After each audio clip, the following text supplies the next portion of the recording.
Hello and welcome to another episode of Respect the Mic podcast. This is the podcast where we talk about Asian things that matter to Asian people. As always, I'm your host, Michael Lamb. And I'm your boy, Michael Trung. And today we are actually doing a continuation of an episode of a podcast that we went on last week. Yeah. So if you guys would love to introduce yourselves and your podcast, that would be fantastic. Hi, I'm Colin. Hi, I'm Akina. Hi, I'm Jam, and we are Rice is Rice. You can find us on Instagram at Rice is Rice Pod, but also on any podcasting site that you listen to. We're pretty much on there. So yeah, check us out. Yeah, we were on there, a week ago, weren't we? Yeah, a week ago. Yeah. Fantastic, great time. It was actually a really fun podcast to do. We talked a lot about kind of male masculinity. There was a point where we almost compared penis sizes. Yes. Very close to doing that. Apparently. That was such a good intro. I think we were talking about we were talking about Henry Goldings. Well, we mentioned him, and then suddenly a whole argument broke out. I mean, out of context, it seems really wrong. So you should definitely go check out that podcast. So make sure you go check that out, and then that will kind of be the prequel to this episode. How are you guys? Are you okay? Nobody's got COVID, yeah? Nobody's got COVID. Fingers crossed. Hope so. Maybe asymptomatic, who knows? We're lucky we're doing this. Me and Lam are social distancing. They're not because obviously they always see each other. Yeah, we're just about social We're just about social distancing. So nobody just about to call the feds on us, please. Thank you. Cheers. And yeah, I guess we wanted to really dive a little deeper because I feel like we only just got the conversation started, and you know. It's never enough, right? We've got to keep the conversation going. Remember, if you want to hit us up, you can find us at Respect the Mic Pod on Instagram. And then obviously you can find us on all the big listening platforms, Spotify, Apple, Soundcloud.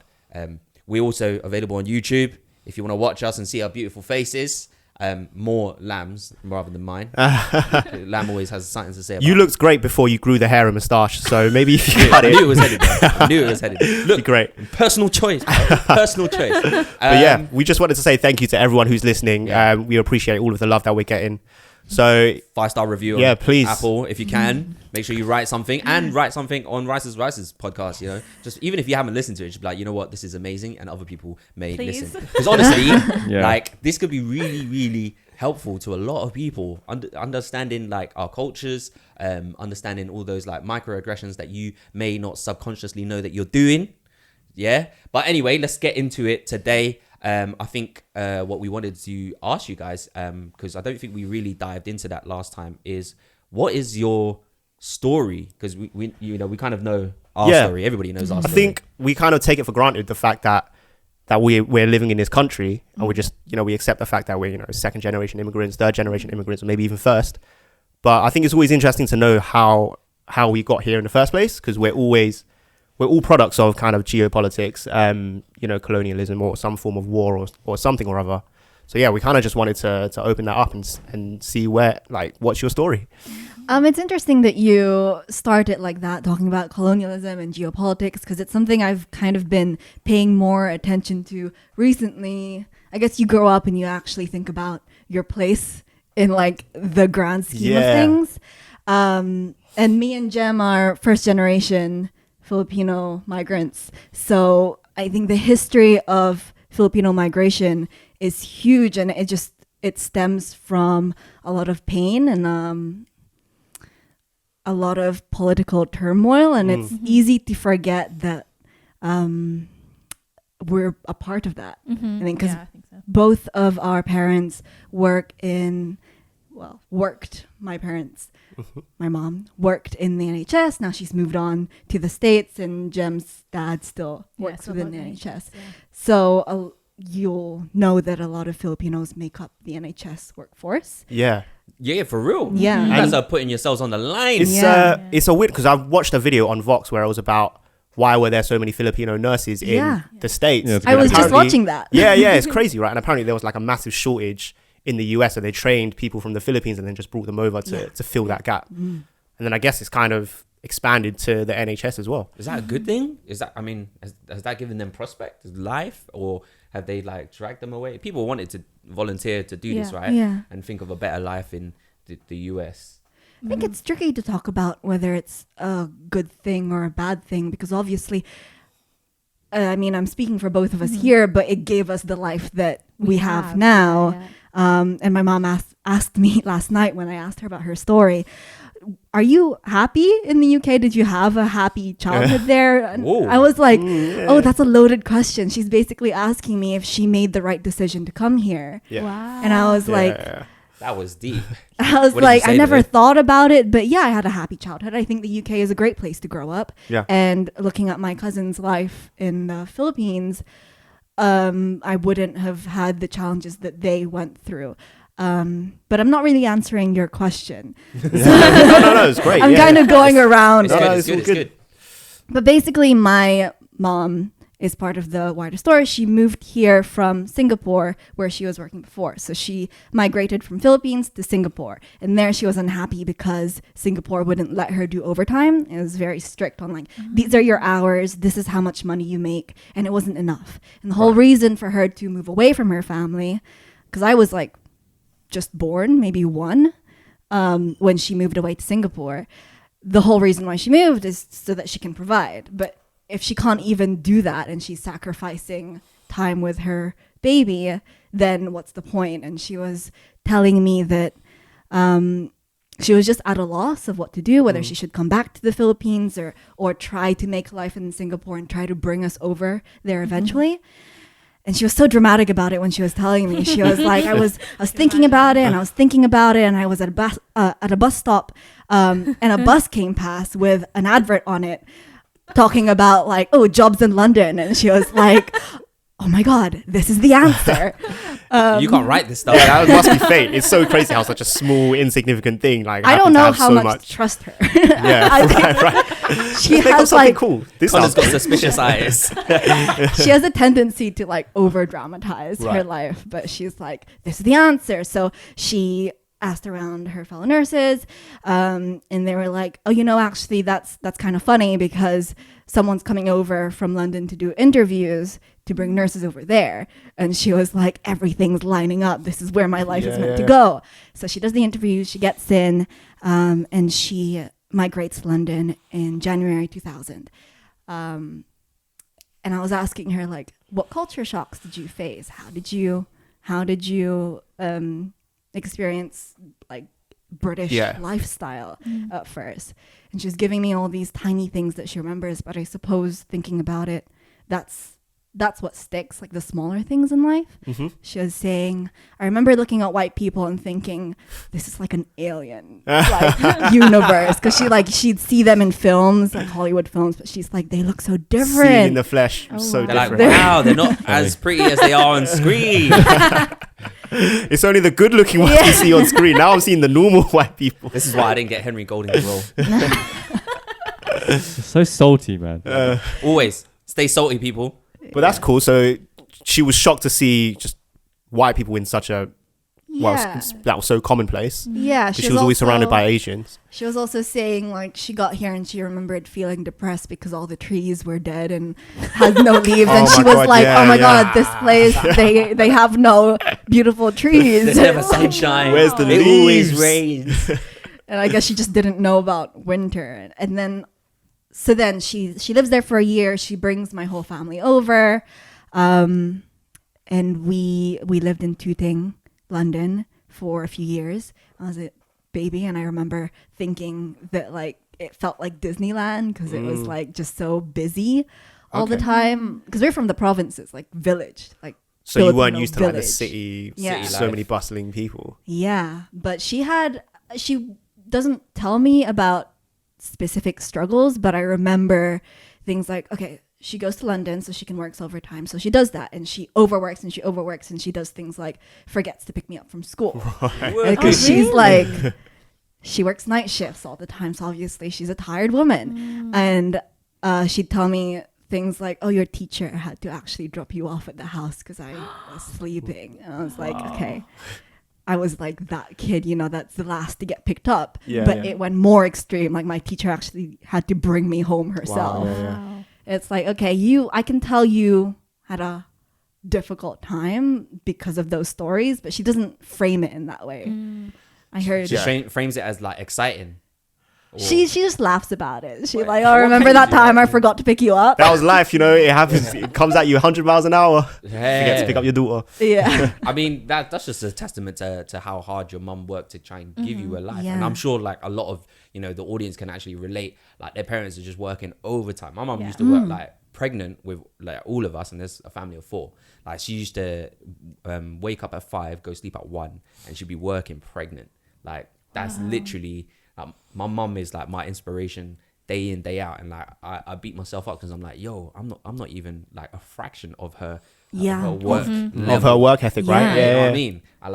I'm a waste man. Yeah. Same with me. I mean, Yeah, my that's parents. what Lam we're agreed left with me with. there. So my for the dad, record. well, just because we're from similar backgrounds, because my dad works with like, he would work like 11-hour days in a restaurant, and then my mum would be she would be on a sewing machine, and she'd be doing that at home. But because she was always doing that, she didn't really have time to kind of look after us or play with us. It was just make dinner, make sure they eat, and then like Yeah. straight back to work. Yeah. Just And then- survival. Yeah, and then same process over and over again.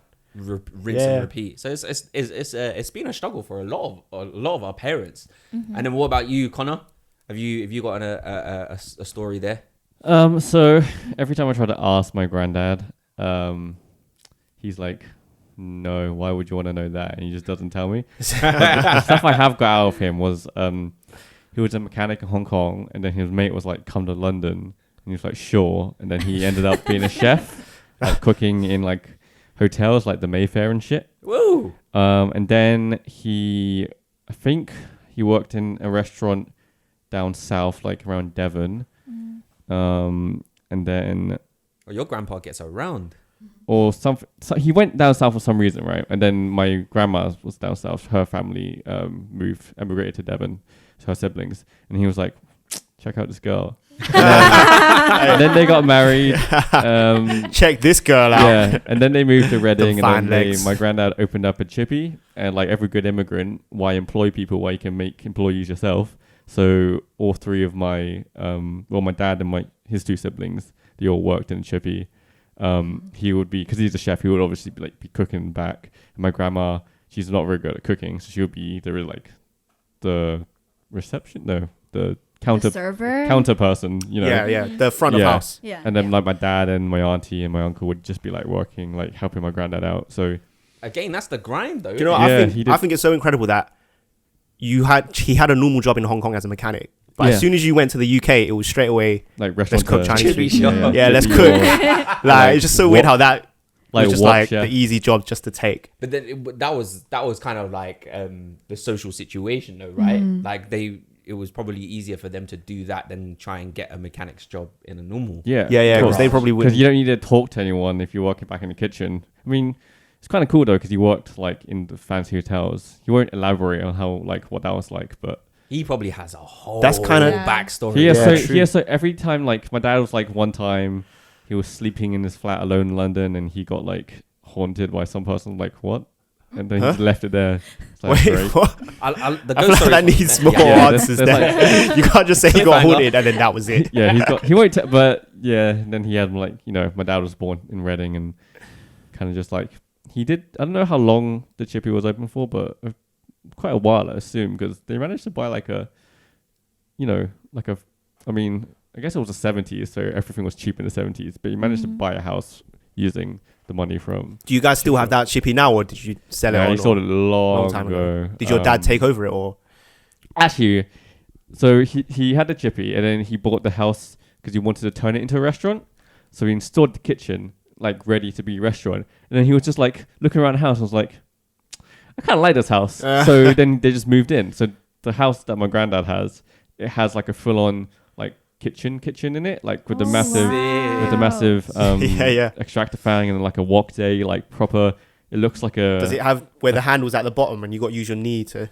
No, not that old. But it looks like a jet, like a uncle jet engine type thing. Yeah. So he just installed that bit and was like, I'm just gonna live here instead. Yeah. So It's every Chinese cook's dream, man, to have their own house with like extractor fans and the big like wok fires. yeah. Like, It's really cool. It's easier to clean. Because As I found well. a menu like with the picture of his house on it one day when I was little, and it's like, what's this? My dad was like, oh yeah, the house was originally supposed to be a restaurant, and we're supposed to be living in their old house. I was like, what? This is. I need to know more about your story, man. Oh, they even made a menu already. Yeah, there's so like they a were mock-up. quite far into it. There was a mock-up menu. It was called like Yamon, like his name. Yeah. That's like incredible there, man. You still need to like dive deeper and find out more of those backstories, like prior to opening the chippy. Oh no, about like, his all life the other in restaurant Hong Kong. stories. I think his life has been crazy. Like I think one of the reasons why he's such a good cook is my dad told me like during World War II he had to cook. He was the oldest child in the village, so he had to cook for all the other kids in our village in Saigon. That's where we're from. I just think it's amazing how every Chinese immigrant just knows how to cook. Yeah. Do you know what I mean? Yeah. It's like they could have been a mechanic or they could have had any other job, but they just knew how to cook Chinese food. It was just a standard. So weird. It was They like probably you had weren't to- even the best cooks either. It's probably like Yeah. what they could do, and because it's like not English food. But I guess the skills are transferable, right? I mean, sweet Yeah. and sour pork. You just got to know I mean, few it's like ingredients stuff like and that is like a few recipes. they're made from ingredients you can only get here, Yeah. like that type of food, isn't it? Takeaway food and stuff, because Mm. they didn't have any ingredients they had back home, so they had like kind of figure out how to make close enough meals with the stuff they got here. Yeah. Chicken balls, baby. Yeah, Yeah. Or just chips and curry sauce. chips and curry sauce. Bro, that is a revelation. Yeah, man. I love that. But it's like it's their own style of curry sauce, right? It's like I don't even know what chippy like, curry sauce. white are complaining about. What are the best chippies that owned by Chinese people? Which I think is like I agree. it's full on. I would probably the ones that are not owned by Chinese people are like overpriced. Like, Yeah. you're paying Yeah. like £6 to £8 for like Chinese fish. people can get those nice like fat soft chips with the crispy like the proper ones. Oh, yum. Seasoned. So good. They season the fish before they fry it. You know. And then finally, Jem, my what's your story? It's similar to Akina's, but my dad moved. He was part of the first batch of Filipino nurses in our area. So before that, me and Akina grew up in a very, very white town. Okay. And when my dad came over, I believe it was in 1999. So yeah, I was 2 years old when he moved, and he actually had no prior experience as a nurse in a hospital. He was working as a nurse in a company. He worked for Red Cross as a nurse trainer. But then an opportunity came about, and he just basically heard word of mouth, like, oh, there's some white people coming to get some like Filipinos over to this town in England. And my dad was like, well, I'm starting a family with my wife. Let me try this out. I have no experience. But my dad, my dad's very charismatic. I feel like people like him, and he managed to sweet talk his way in. And they're like, you have no experience. You don't have anything that we actually need, but we'll take you. Like father, like daughter. Yes. Pause. And yeah, It's a great skill to have. Exactly. and that's the thing. Like he got brought over. But my dad is also very opposite to Akina's mum, where my family are all very emotional people. So whenever my dad talks about like his origin story, like how we came here, it's all with like full emotion. And because it's just me and my mum and my dad at that point. And my dad said that every day when he was, so he lived in a boarding house right by the hospital, and it was this tiny box room, had a little like kind of like student accommodation where you have a little basin and stuff. And every day he said I would cry every day. He had a camcorder and he'd record like vlogs of himself like talking, because he missed talking to us. So he'd record himself being like, this is how my day went, blah, blah, blah. And I think he rang my mum, like, if not every day, it was like definitely very often. In the 90s. Yeah. Fucking That's hell, a lot that's of a lot of money. money. That was He vlogging kept- already. Yeah. He kept all the phone Pioneer. cards that he had. Do you guys know about the phone cards that you have to call Yeah. internationally? He kept all of them. There's so many. Okay. Yeah. Oh, so he was in the UK while you and your mum were still. Yeah, we're still in the Philippines. Yeah. And to like keep my connection with my dad, what my mom did is, so my dad would come visit, I think, every 6 months. My mom would keep the last top that he would wear in Philippines and put it in a pillow, so I would sleep with that. Oh my because gosh. she heard that like if your baby smells the scent of their parent that's not always there, every time the parent comes back they recognize it's Yeah, the yeah, parent. yeah. So I was a proper like That makes daddy's sense. girl as a kid, even though I only saw my dad like every 6 months.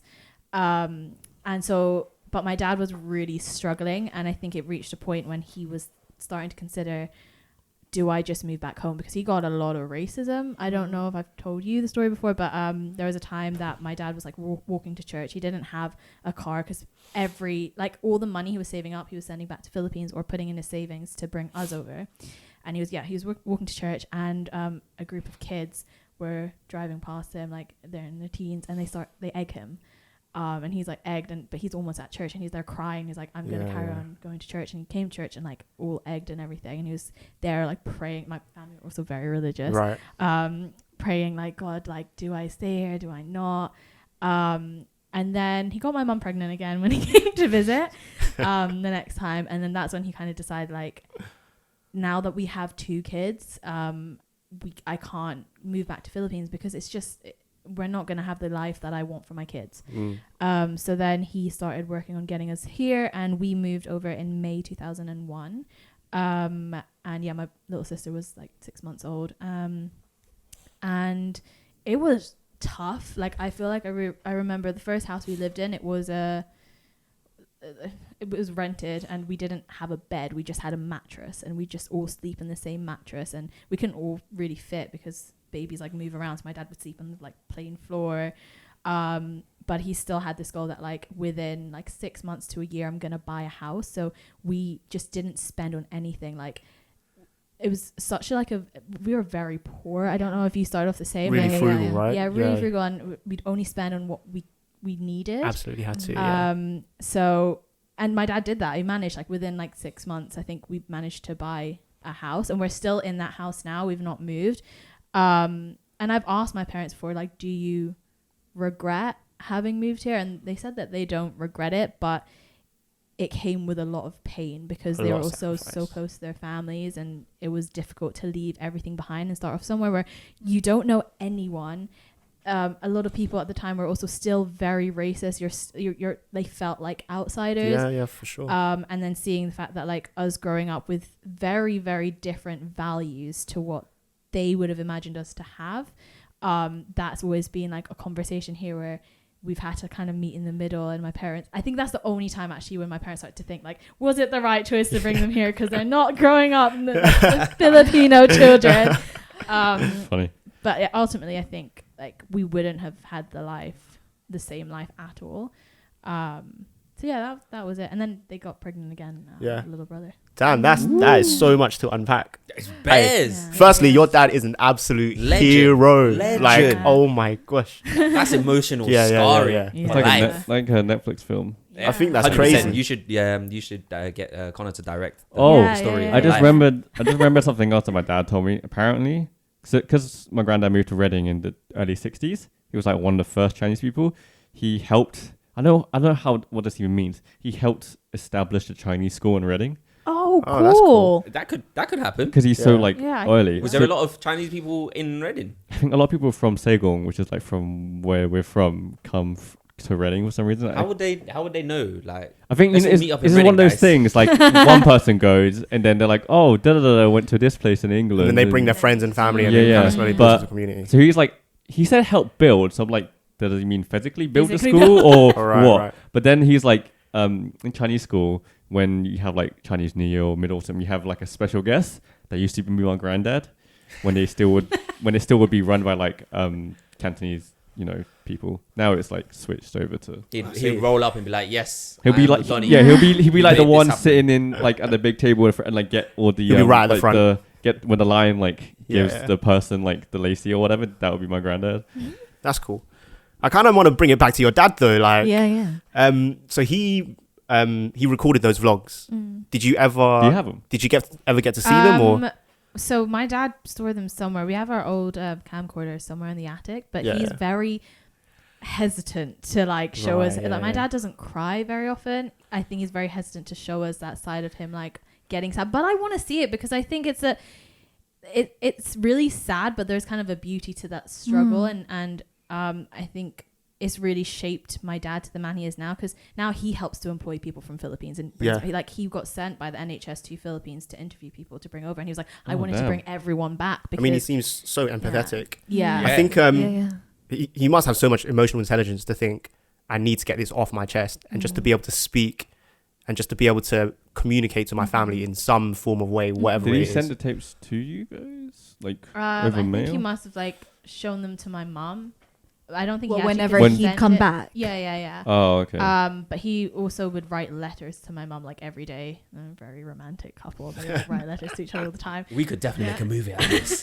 This sounds amazing. We get a couple of those clips. Honestly, I feel like this is like something that A24 should pick up, you know? Like, that- Oh, it that's sounds like A24. A24, yeah. It sounds A24. We're gonna have to call the plumber because the water's gonna be running. yo, all right, let's get this project going.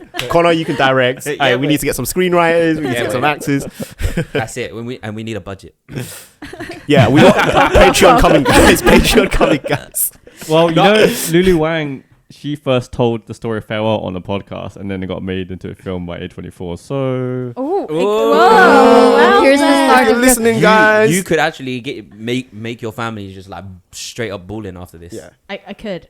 Dad? Like, not that you're not already Tell me like more. doing much better than it was, because you've obviously established yourself. You've your whole family's here. Everybody's living good. Well, as much as we can. But I think it just kind of shows like how difficult, you know, their lives were, like coming to this country, Yeah. knowing Yeah. nobody, but still having that fight to do everything for your family. Do you know what I mean? Every single one of us has a very, very similar. The story that's like connected is that passion for your children to make Yeah. that Yeah. world, to make the living conditions like really, really better than it was where they were. I mean, wow. Like, hope you guys are crying at home. I don't want to be crying right now. that's why like that's why every immigrant moves to like these Western Yeah. countries, because they get told like, oh, you have freedoms and you can do whatever you You want. have and stuff. freedoms. But the system ain't set up for it to No, work no. for immigrants. I mean, they have to work 2, 3 times, 4 times harder Oh, to like I'm just make it. the second generation down, and I feel like I'm the one who gets to actually do fully what I want to do, because my dad was born here, but he became like a barber and still had to work really hard and stuff for me and my sister to explore like our full potential, you know. I've never really thought about what my parents actually do want to do if they didn't have to do what they did. I asked my dad. I asked my dad that. Yeah. He said when he was little, he first told me astronaut. I was like, okay. So for a longer time, I was like, oh, my dad wants to be astronaut. But then when I told him that, he's like, no, what are you talking about? He actually wanted to be the guy who draws architectural designs. Oh, Sorry, not, architecture. It's not architect, but the guy who draws the plans. Like for the Graphic designer? No, not a graphic designer though. It's like I'm sure the architect actually does the Yeah, plans as well. yeah, but that's what he told me. He said he really liked drawing, so he wanted to do like. I think he just wanted he to wanted be to an draw artist, architecture. yeah. But he just didn't say. I said so architect. He's like, no, I didn't want to be architect. wanted Just the to be guy who drew artist. the plans. He Like a So He he just wanted to an be artist. regimented like Asians and get the line straight. like right? a But plan. he wanted to be an artist. I know both my parents are very arty, because my mum Well, went. look at you. There You're the you go. subject. Yeah. Apple doesn't fall far from the tree, you know? yeah, true. You're My a- mum you're went to director, university creative. for silversmithing. So Oh, really? I didn't know that. yeah, Silversmithing.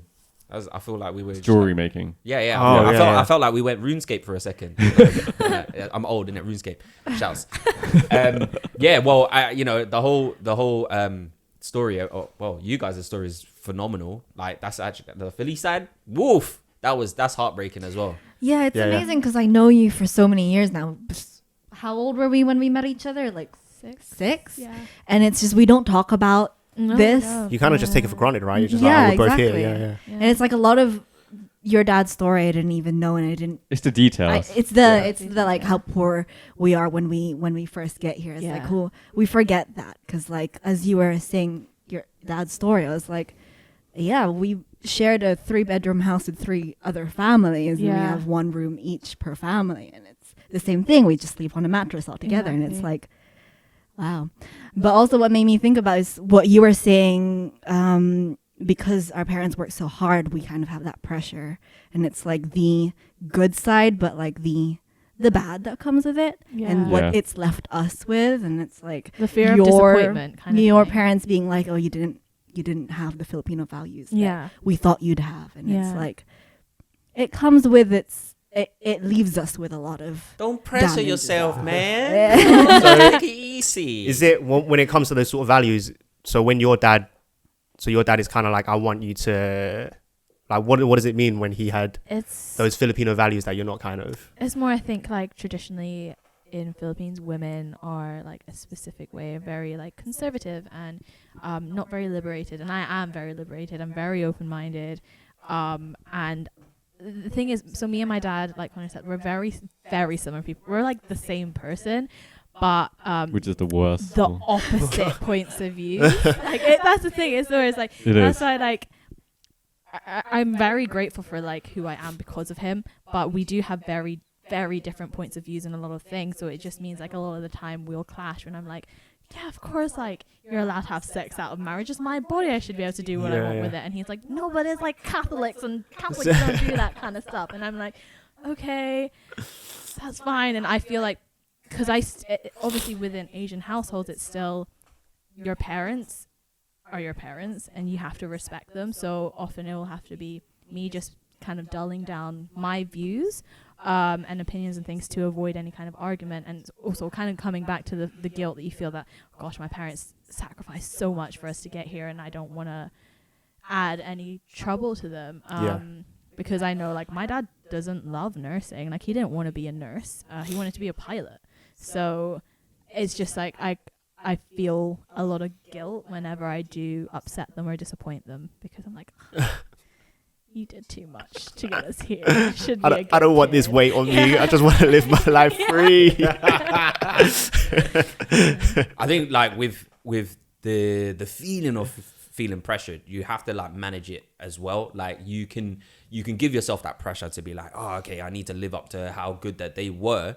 But at the same time, you can't assault your mental health and be like at every point like, oh, I'm not good enough, because that actually will leave another chip on your shoulder. Definitely. Like you have to accept the fact that they made their choices, and they're gonna have to accept the fact that you make your choices. And yes, okay, they've done a lot more in the way that we might measure it, but life has actually changed phenomenally. Like hard work does not equal a lot of money now. I think this is a major problem, because a lot of immigrant parents, they only think about, well, money is like king, right, for them, and money is cash is king. Yeah, and like equal directly to success. But like newer generations, like nah, it's happiness that equals. It's how fulfilled and happy you feel in life is how successful you are.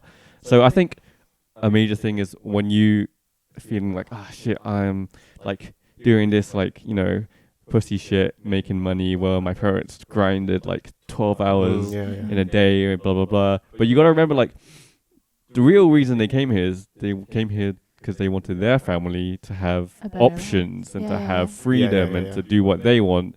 So they don't want you to have to grind like them.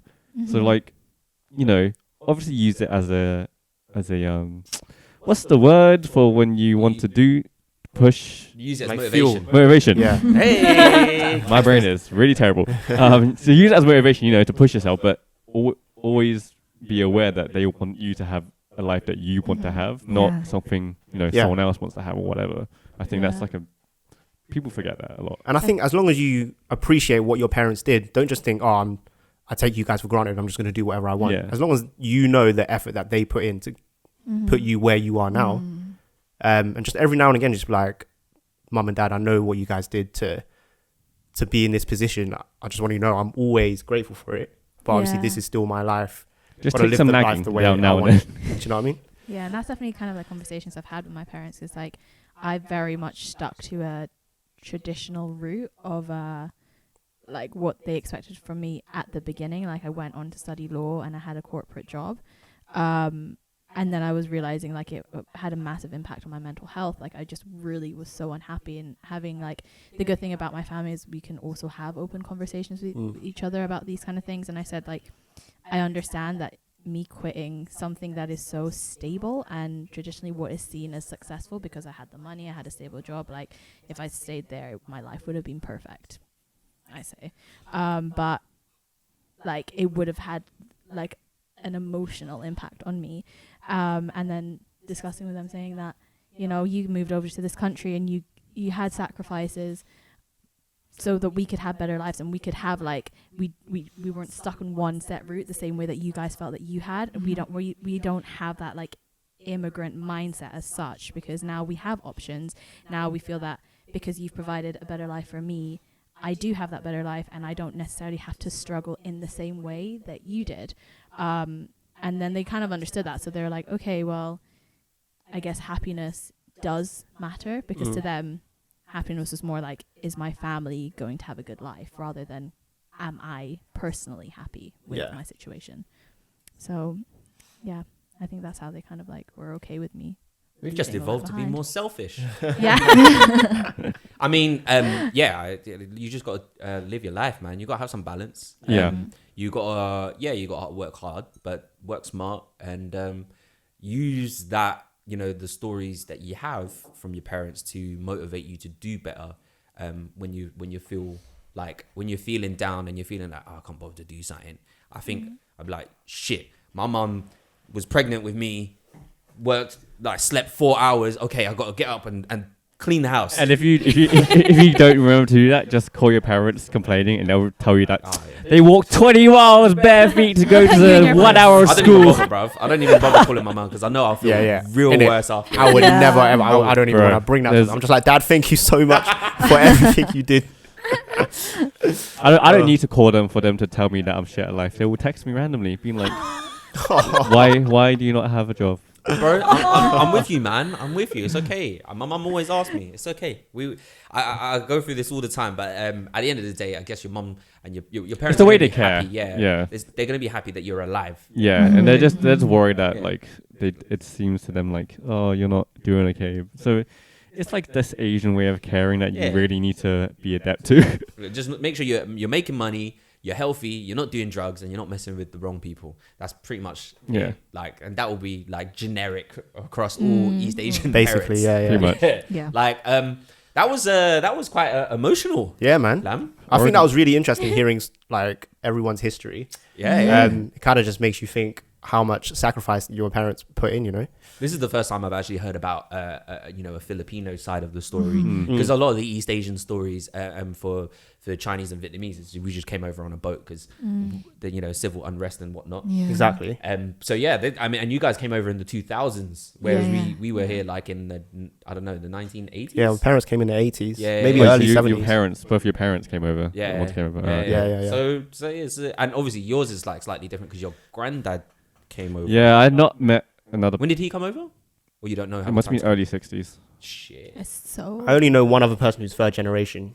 It's probably Donnie. Oh yeah. But yeah, it's really interesting. Different life. I mean, it's phenomenal. All right, well, But yeah, I mean, I'm really, really happy about the way that this is going. So editing this is gonna be fucking easy. I'm gonna split it right down the middle.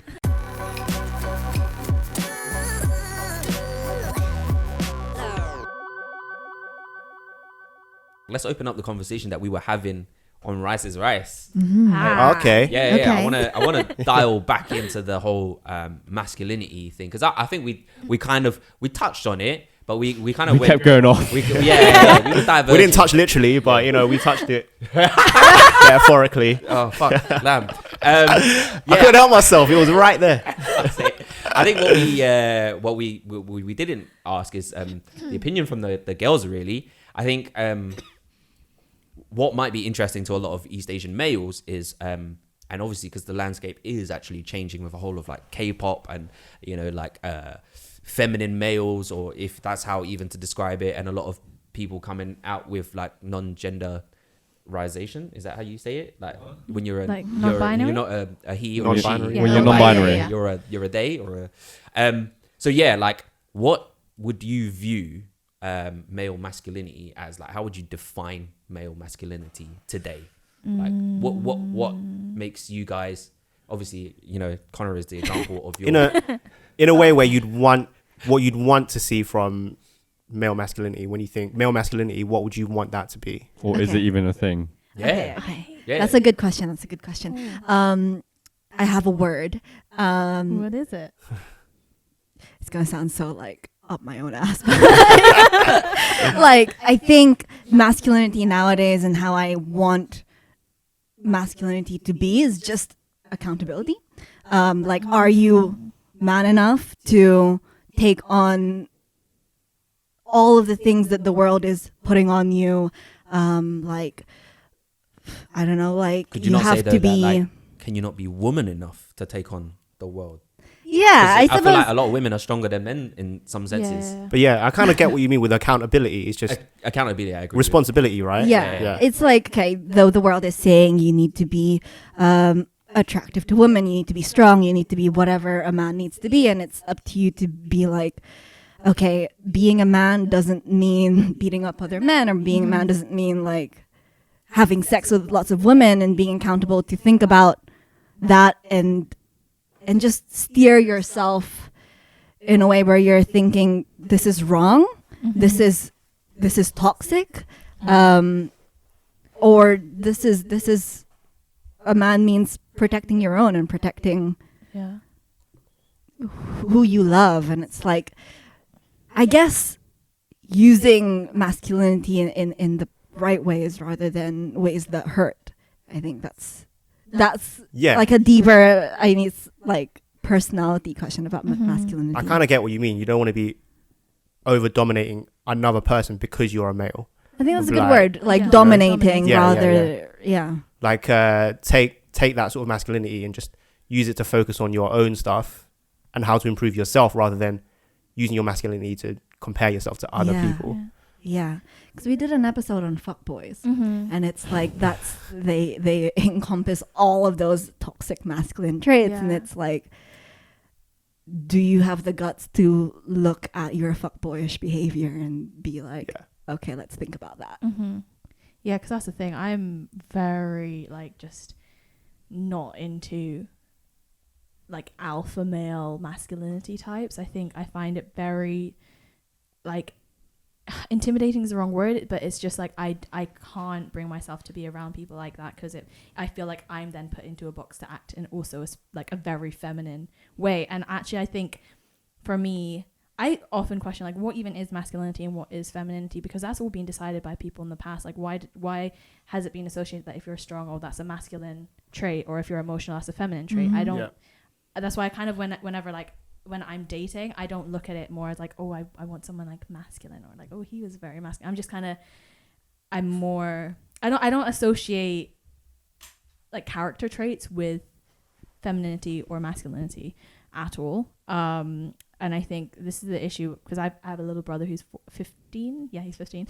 And Prime Gen Z. I forgot his age.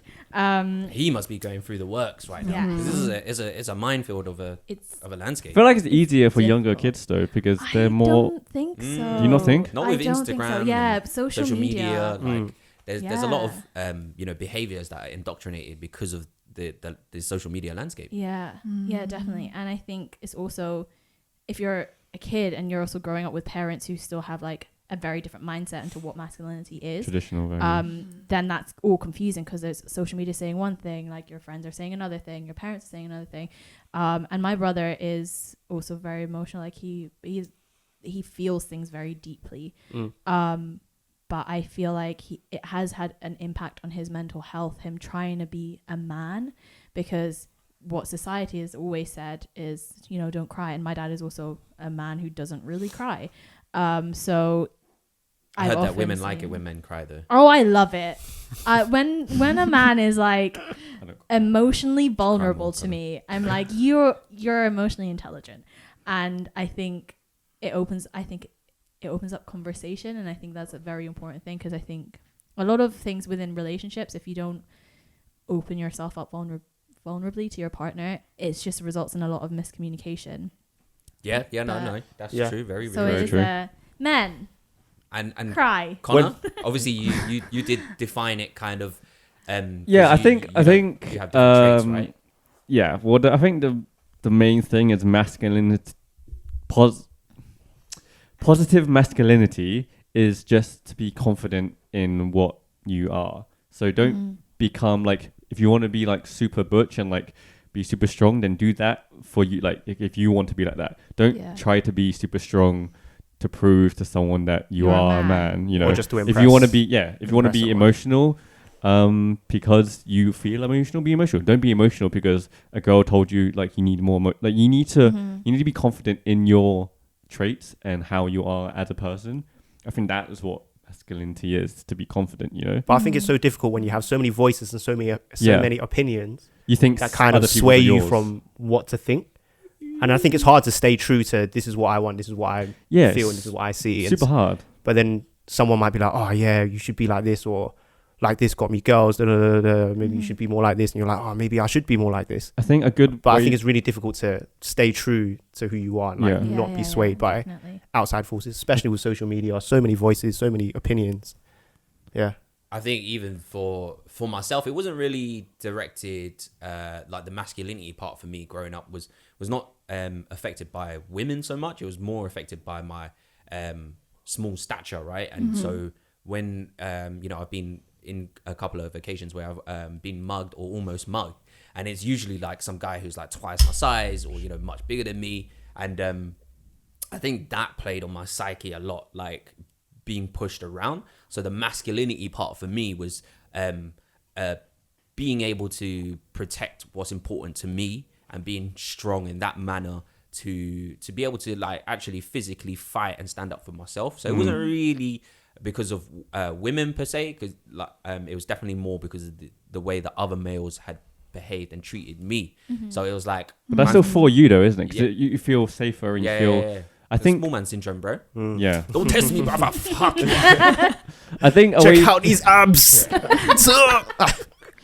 I think a way to like kind of do like a litmus test on yourself is like if you feel pressure to be a certain way, then I don't feel like that's truly what you want. Yeah. Because if you want to do something, you're not gonna like really be like, oh shit, like It's am not I gonna doing feel like this right panicky. now? Am I being like this right now? Yeah. That's that's other people being in your head being like, you should be like, why you ain't got muscles or something. But I think it's so.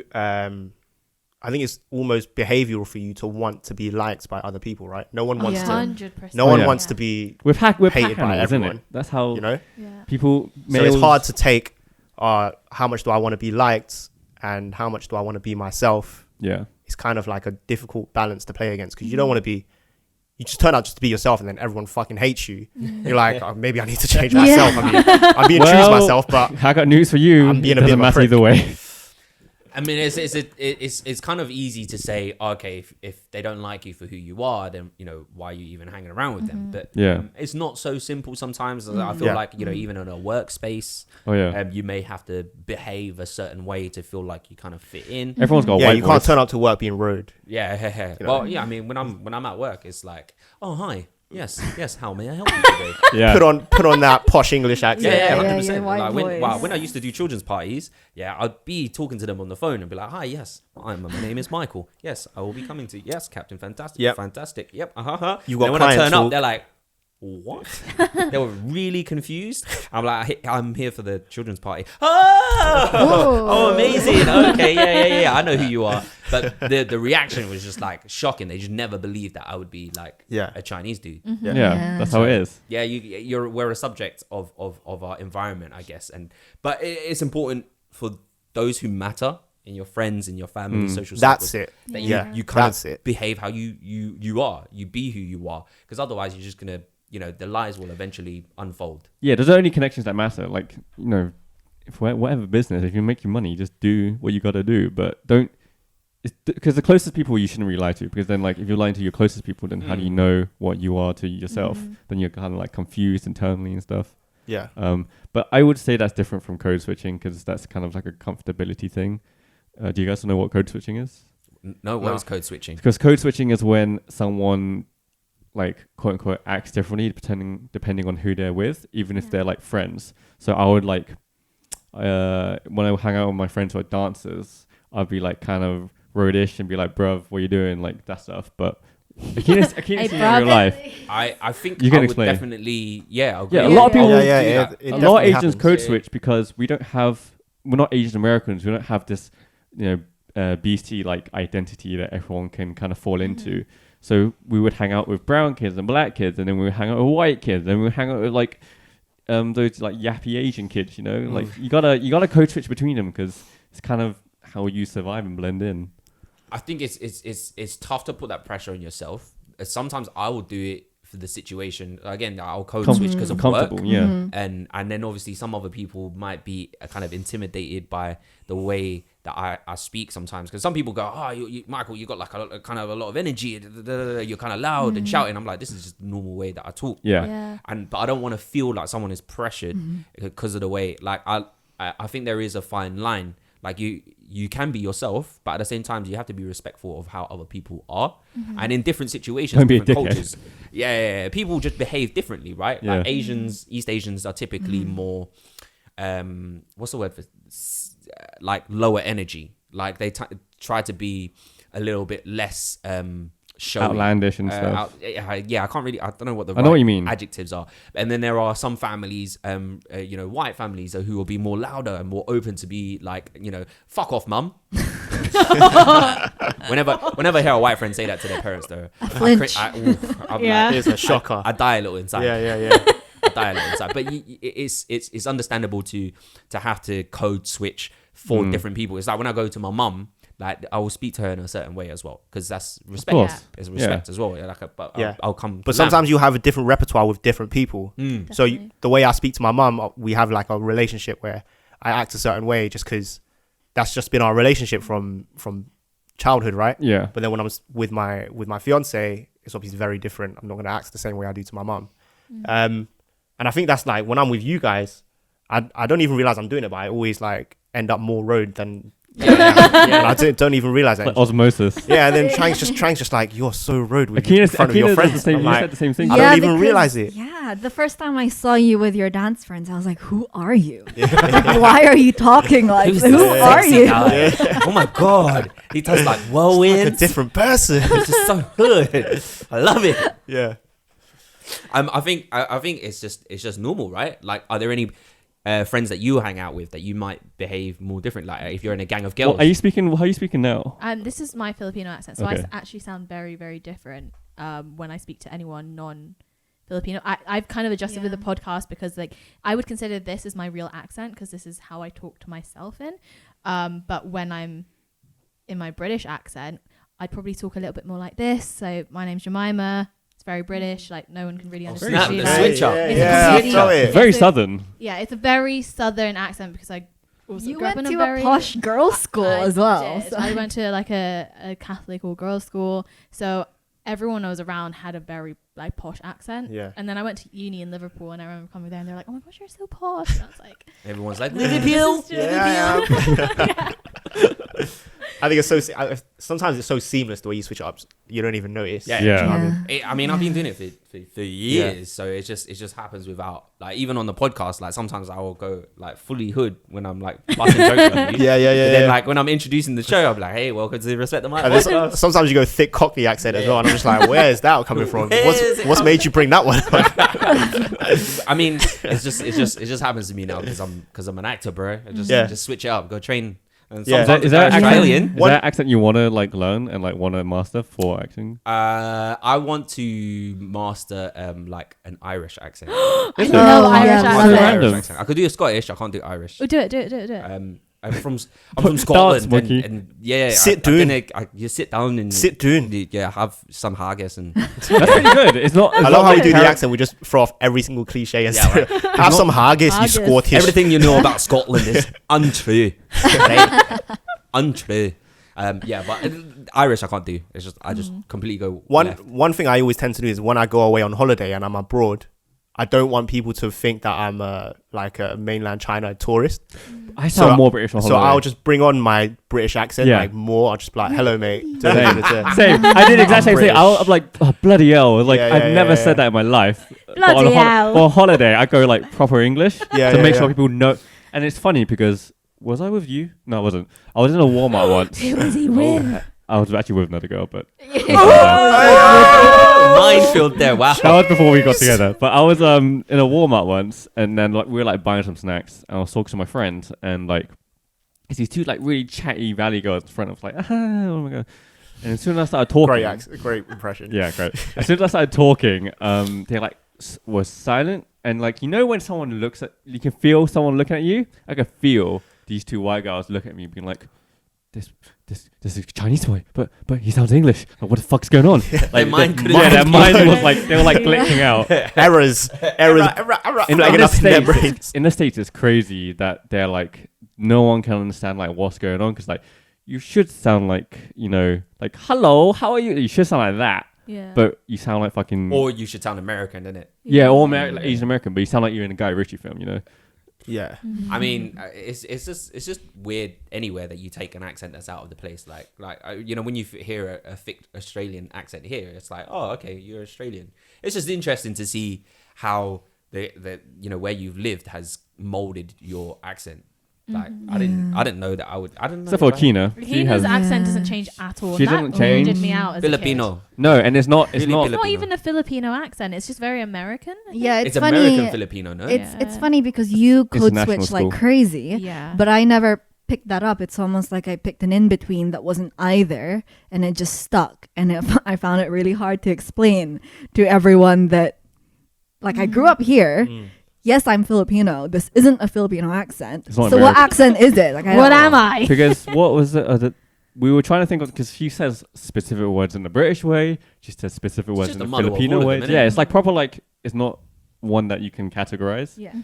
I think the main stream of it is like American English, and then like you have dashes of Filipino. I don't think English. it is American English. Because Americans don't recognize me as American. Yeah, Yeah. but they when I don't. hear They you. can't recognize anything, man.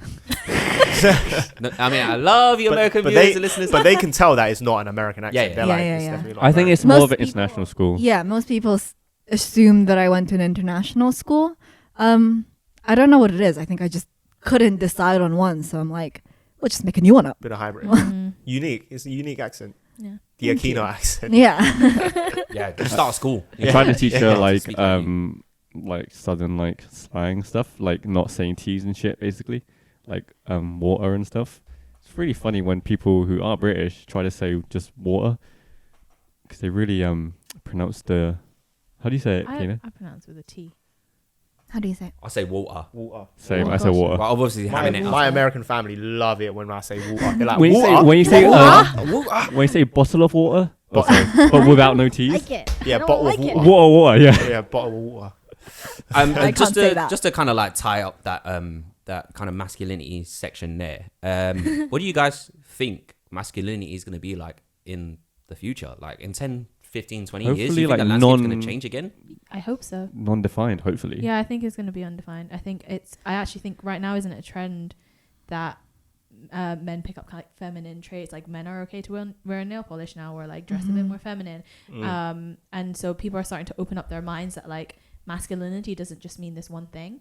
And since the younger generation is going through seeing that, and like my little brother's being like, oh, I think I want to get some black nail polish, let me paint my nails, and like, Not gonna lie, Lam will tell you I did this when I was 16. Yeah, you? pioneer. Yeah, Was pioneer. it a Way single to one go. or like Nah, bruv, I did all of them. all of them? Yeah, man. I went through a whole emo phase. And you did the eyelash. And you did the eyeliner. Eyeliner. Really? Oh, Yeah, I but that see was like- photos of this. So like 2009 type, like Even before emo, 2006. like But- 2006. Oh. This is Western masculinity, because they've been doing this in Asia since like the 90s. Or Yeah, like like boys the wearing emo, the makeup. goths Yeah, type yeah. thing. You know, what are they called? That band in America, Muse? Is it Muse? I don't know. Anyways, it's often referenced in like US, but Okay. like gothic type situation. Yeah. I was all up in that. Had like, I was a cross between Japanese emo and UK emo. Yeah, that long ass Asian hair Yeah. that goes across. Yeah. Yeah, and dyed it as several colors and stuff. Oh my god. Oh wow. Yeah. It was a Lamb will love. I should dig up some photos. It's a treat. Yes, I It's a need real to see I this. had one point. I had like pink hoop earrings. In. Oh, I love it. Yeah, it was a madness, man. Rough. I'll look back and be like, wow. So glad I settled on being. Fu Manchu. Pretty much. Oh, shit, yeah, I forgot what I currently look like. But it's just I'm just an empty canvas, mate. It's just empty. If I cut my hair again, and I'll look like 20 again. I've never dyed my hair. You should, man. I've never dyed my hair either. You would look sick with it blonde. That's what I fucking said. Take off the bucket hat and my blonde. dad is like, no, don't dye it. You look like an idiot. And Blonde short. Oh, mate, you'd look gangster. You should do it the white blonde. No. You'd look so. I want to gangster. do what? I want to Side like. blonde. I want to do like white, like You'd be grey. like G Dragon, bro. Akina's like, can we stop this conversation Yeah, now? like please? No, let's we not should give him not. any Let's more not do this. ideas. What makes you I happy? think it will look great. Fantastic. Yeah, I just know it's gonna be pain because my hair's so fucking black. You probably have to like bleach it twice. So Yeah, much, yeah. yeah. And it would probably hurt, like sting a little. Yes. If you've got sensitive skin. Can't be I know because I've done it. I went navy. navy. Yeah, I blonde, had blonde, navy at one and then point. you have to go because obviously you can't dye this navy. Yeah. So you got to go blonde, bleach it, and then dye it, and then it just fades and it goes grey, goes green, goes pink. Yeah. It's horrible. interesting. Yeah, don't do it, man. So, I mean, personally, I think, I agree with you guys. Masculinity, I think, is going to be a thing of the past. Femininity, because a lot of people are just kind of, that line in the sand is kind of just fading out, man. Yeah. I mean, people don't like labels now, and people just want to be free to be who they are. And I think with the landscape changing, there's a lot of other things to be focused on. And I think, like, even, this whole idea of pushing like a lot of like sexual images, like naked women and naked men, like a lot of that I think is going to be a thing of the past, man, because from what I know anyway, like, well, I don't know, I mean, social media has like such a massive impact, like Instagram. Yeah, but I think the younger generation are just going to move away from that, man. Do you reckon? But also I think like brands are kind of doing that now, because like recently Savage Fenty, like Rihanna's lingerie company, they released like a men's line and it sold out super quick. Yeah. And there was the male models on the, what's it called? Are they The like online ripped On thing. the store. No. Some of them are ripped. Some of them are like the dad bod, bigger Yeah. Some are like bodies. full on some just of them chubby are- guys. Yeah, that's what I'm saying, man. And Like it's a lot like- more equal opportunities. A lot of people are on blast now, innit? Especially with the social situation. Yeah. Like a lot of people are just getting scrutinized. So you've got to be as PC as possible, as inclusive as possible. Like, we're gonna have to start inviting other races, because I feel like we're Have you starting only to had get Asian racist. guests?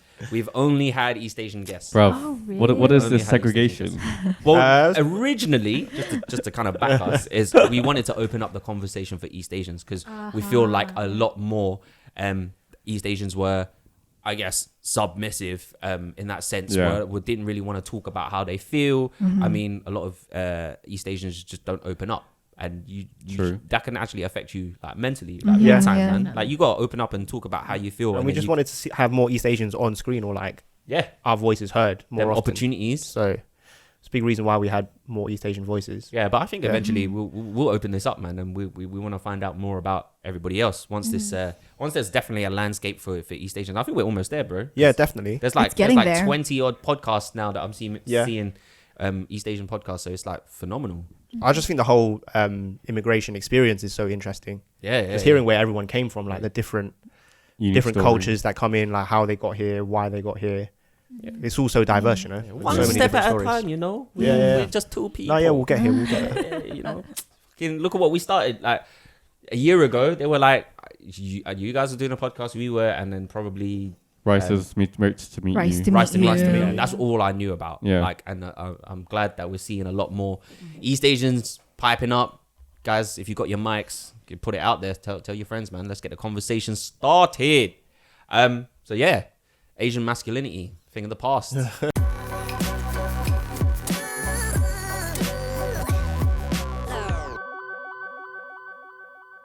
You three, we touched on it with Jen briefly about how you were in a corporate job, now you moved into creatives.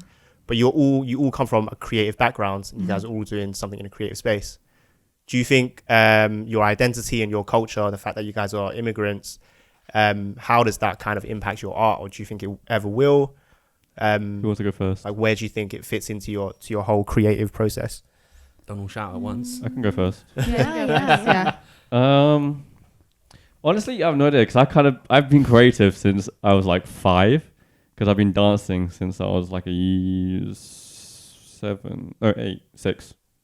been dancing since I was 6, which is like, creative arts. And my parents have always been kind of like, they've been the Asian tiger parents with the mask and stuff, but with dance and creativity.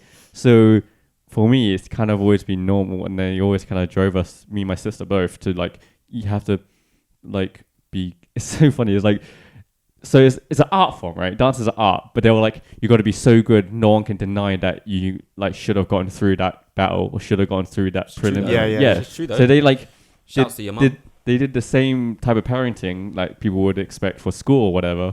Obviously they cared about our school, but they also applied that to the arts. So for me, it was kind of always like, I'm not saying it's a bad thing, but when you're a child, you're like told to repeat or do this thing over and over again, you get like, like I'm so bored of this, like I'm tired. So it wasn't until like I was 20 then I danced for the first time and was like, I'm dancing, but there's no pressure on me to do a certain way. This feels weird. This is what creativity and art was supposed to feel like, I guess. That's kind of why I think film kind of saw me, because they couldn't tell me nothing about film. You know, they didn't study film, whatever. And then I could use my own stories, which obviously is about being Asian and watching Wong Fu from the age of like 15. Oh, shouts to Wong Fu. You know, the OG, like every Wong Fu Asian kid Productions. watched it at the secondary school, because it's literally the only thing Yeah. like closest to TV or film you can see about yourself. Realizing like, oh, you can make stuff starring only Asians and it be good, or they be normal people. You know, we be normal, and then that kind of went from there. And I think the best advice I ever heard was like, don't write white, or don't create art like thinking white people will like it or it's gonna watch it, because it's never gonna be good. Because you're not a white person, you don't know their story or whatever. Just write your own thing, and it will be good naturally. But white is right. White is right. But I think I'm joking. I think a lot of us have our stories, and we kind of like, with the major audience understand it, and then we kind of dumb down our own traditions Yeah. because we think they're not going to understand it. And I'm like, nah, man, like these are our stories for our people.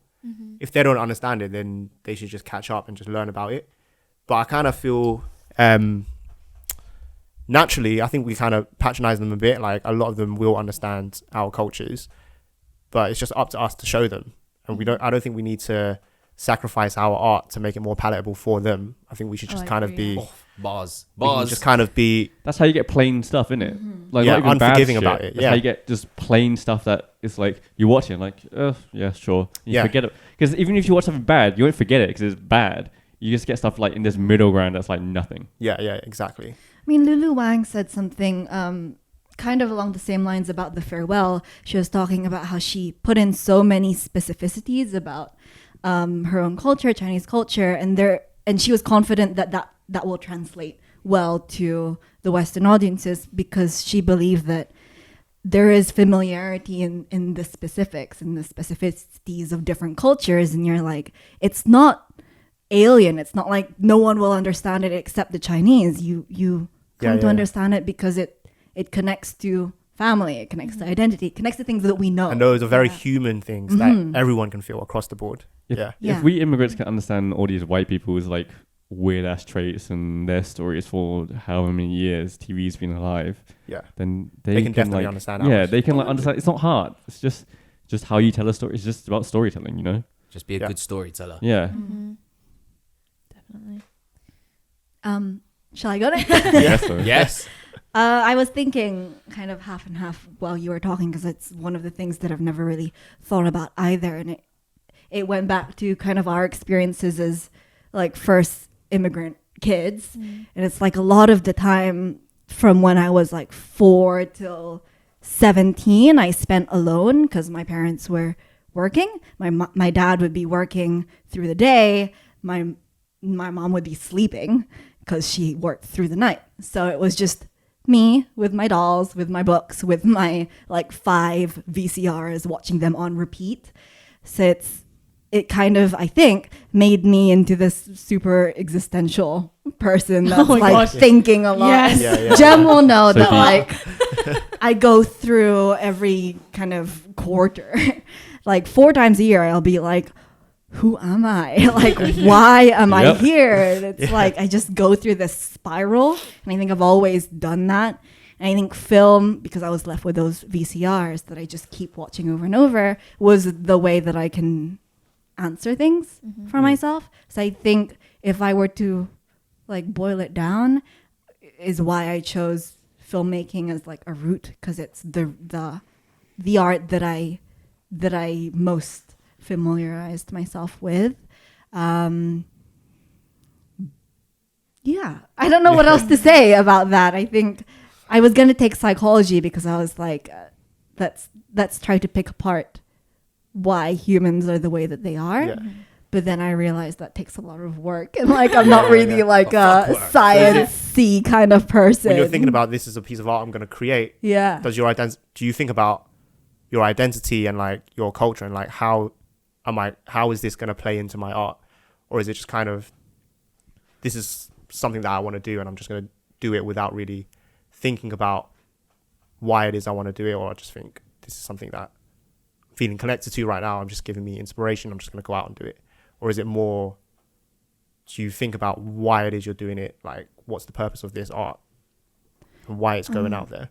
I into think the at world? first I was doing what you were talking about and like thinking about like, I guess on a subconscious level, the white is right. Like, what do most people write about? What do most people make films about? And what are the stories that are always getting told? And that's the stories that people like. So let's write similar stories to that, like always romance or whatever is popular.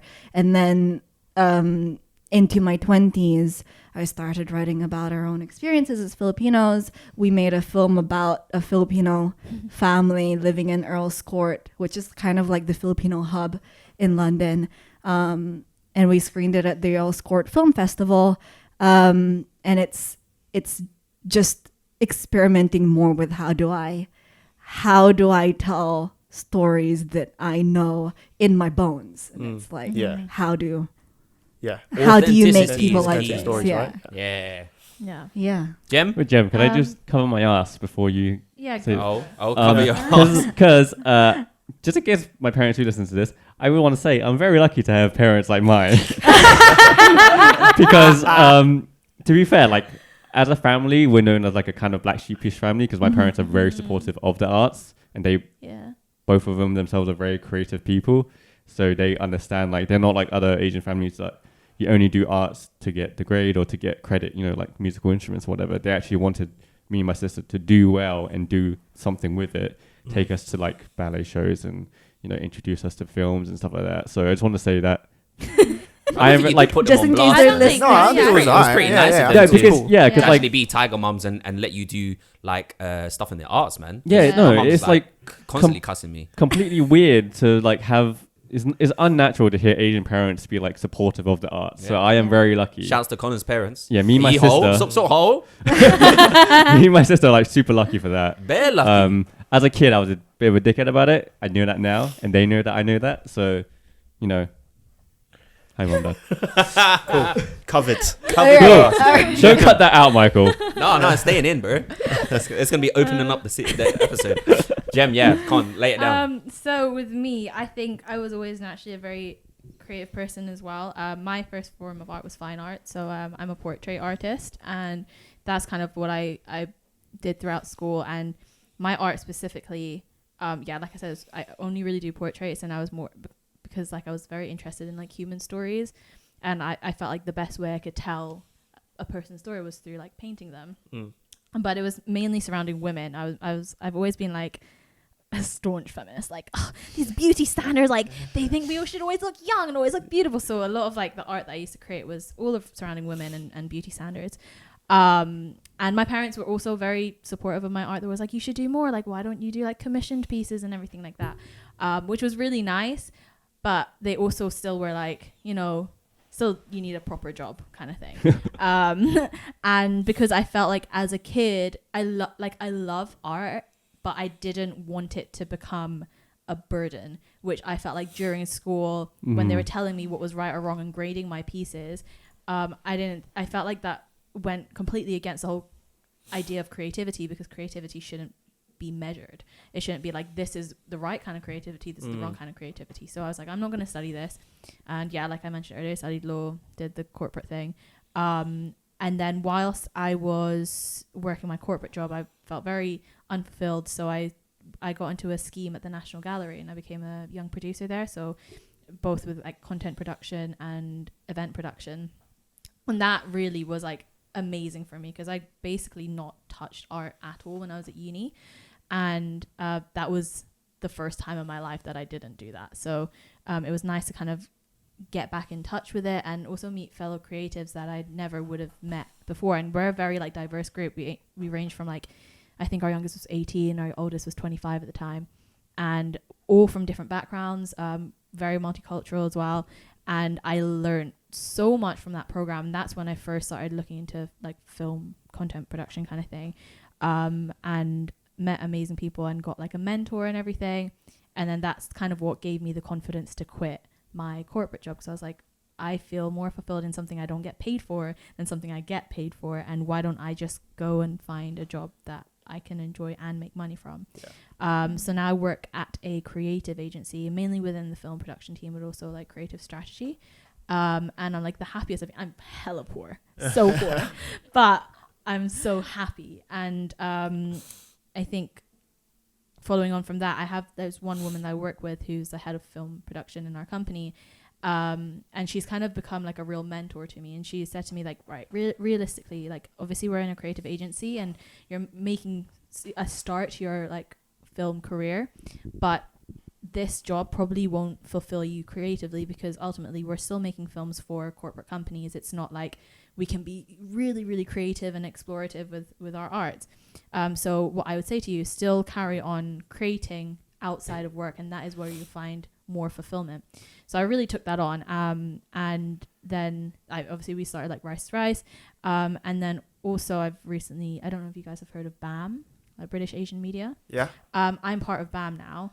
And so it's a group of us, we're all Asians, and our whole goal is to create content that will help other Asians, like kind of like increase representation, tell our stories, and also connect other Asians in Britain, because I think similarly to like why you guys started your podcast and why we started ours is there's so many like Asian American content, but just not so much from Britain. So that's what we've started, and I'm thankful for 2020, because like the fact that we've been in lockdown and like I can't do anything but actually sit down and think about the content that I'm creating has meant that like it's been a really productive year for me.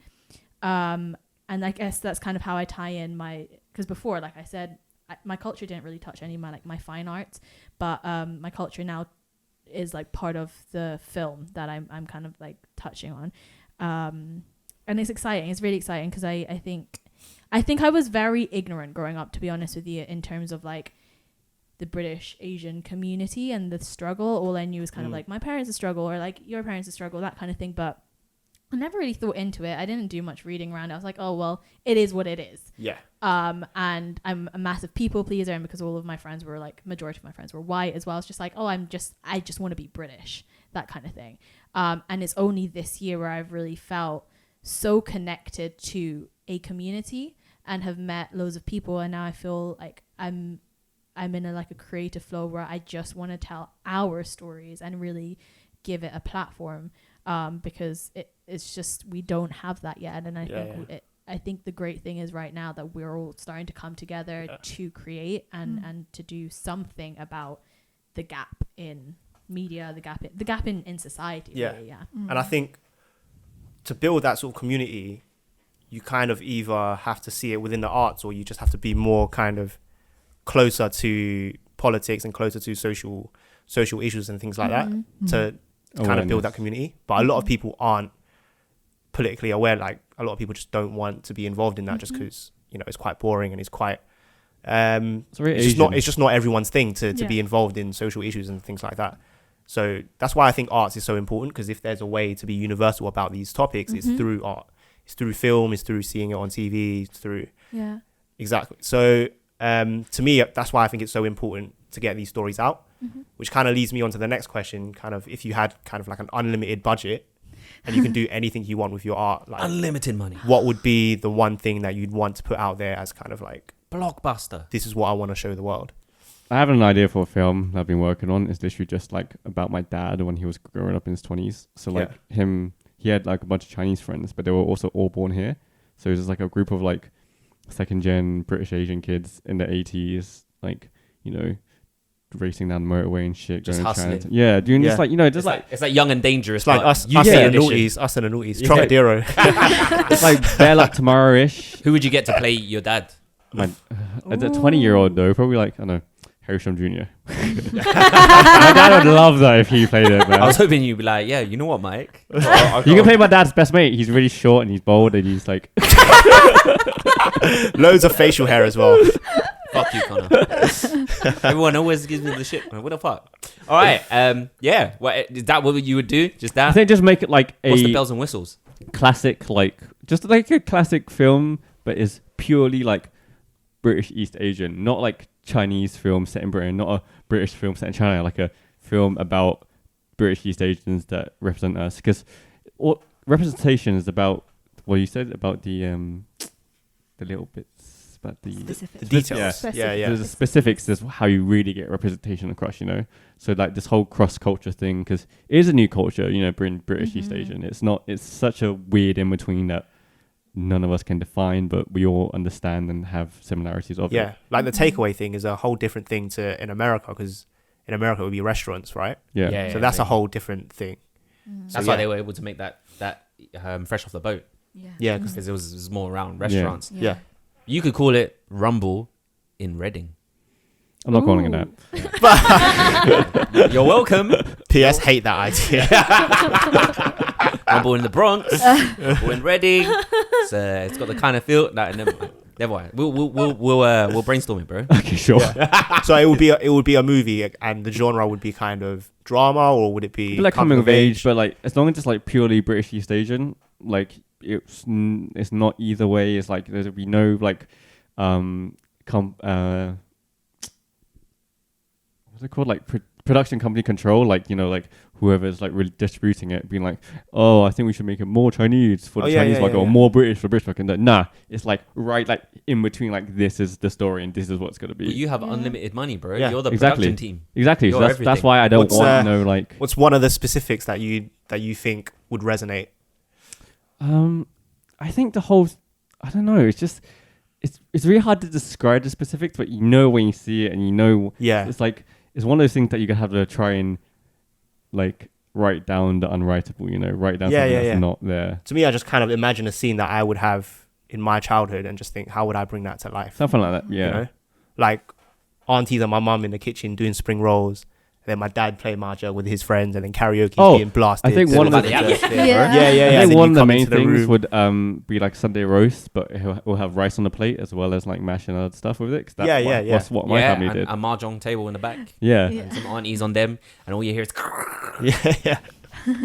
Trust me, man. That's like legit. Getting lazy and being pissed off at a fiver. Yeah, like, yeah, goddamn cheap I think you should do it, bro. cheap uncle couldn't even give you a You tenner. should set up a GoFundMe so you could have unlimited budget. And I've always wanted to do it with like 80s songs, like classic 80s songs, Yeah. but in Cantonese. So it'd be like Everybody Rules the World, but a Cantonese version. It literally is Like young and Jackie dangerous. Chung. It's young and dangerous, but But- UK edition. Yeah, You should exactly. do it. I'm on this. I love Young and Dangerous. I love it. And Akina, if you had unlimited budget, I mean, of course, mine would ring similar to Connor's, because the great thing about our relationship is we're both filmmakers. We have a relationship. We talk about director's quarrel. we talk about the projects we want to do all the time. So I actually already have an answer for this. I'm quite well prepped. The film that I mentioned that went into Earl's Court Film Festival was about a Filipino family. Talks about identity, family dynamics, but it was a 15-minute short with very limited budget. I think we had like 1,700 total to do the whole thing. So it was a lot of pulling favors, not paying the actors what I want to be paying them, doing a lot of the stuff myself. Like the morning of the first day of shooting, I cooked the food that was meant to be for the Filipino party scene, and it's like Damn. you're cooking and you're also producing and you're also first AD, and it's like a lot of the money would just be towards actually Not pay doing people anything. for those things instead of doing it for yourself. But it would be great to do the same thing, but as a feature, because I think the problem with that film was just stuffing so much into it, into like 15 minutes that You can't really unpack that. it couldn't Yeah. translate. The Nah. actors had a very hard time doing exactly like the kind of emotional depth that we wanted to carry through. And it's like, if I had the money to do that properly, I know that I could. You'd hire better actors because they were shit, is what she was saying. Michael T did No, not I get the just call. couldn't I pay did them not get a enough. call, not after my great performance. Obviously, I'm not dark skinned enough to be Filipino, but Philip I could. don't know. There's a lot You of can get like light-skinned- Chinese Filipino. I haven't seen a Light light skinned skinned Philly in a while. Filipinos. Light skinned Philly. Is that? Do you guys have colorism? Do you have Yes. colorism? Major. Oh, massively. major. I get called Black Beauty. Oh, and man. I'm not that. I mean, I am dark for Filipino, Yeah, yeah. but well, no, I'm not. But I you're am not. No, from you're just- any I've seen Filipino. like like Aborigine Yeah, Filipino people, and they basically look like Black people. Africans do. Yeah. So like, I honestly believe that all East Asians originated from Africa already, man. Like, All humans I originate. mean, from all Africa. humans are from all Africa. humans. Sorry, but like even when I look at my features, I'm like, right, okay, like I have actually quite similar features to, like an African man. Like, what is it to say that we have just like acclimated to where we were for so long? We just evolved. Well, yeah, to, that's exactly what happened. yeah. So, boom, Science. there you go, man. You We're all the guys okay? same. We are the same. Don't worry, we will have mic issues. Is it coming off? Just like, yeah.